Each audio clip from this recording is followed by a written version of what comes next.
Hey everyone, I'm Aldrich, and in today's video, you'll be learning how to make a custom shape in Fusion 360.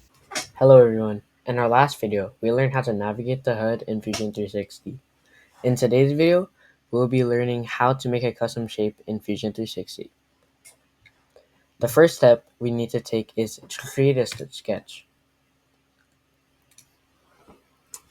Okay, after we choose our sketch plane, we have all these different options up here. To make our own shape, we can pick either a line, a rectangle, a circle, or any of these other ones. In my case, I'm going to make a rectangle. So I will click on the rectangle and I will center it with my plane. After I do this, I will click and I will drag out and I can make my sketch of my rectangle.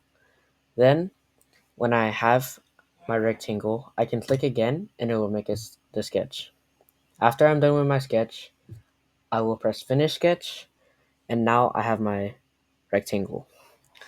Now that I want to make it a shape, I will go up here and I will press extrude.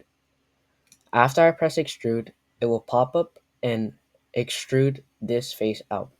You'll see this arrow here, which will allow you to make your sketch into an object. To do this, all you have to do is simply drag out the arrow and it creates it into an object. In our next video, we'll be learning how to make a hole and how to measure our object.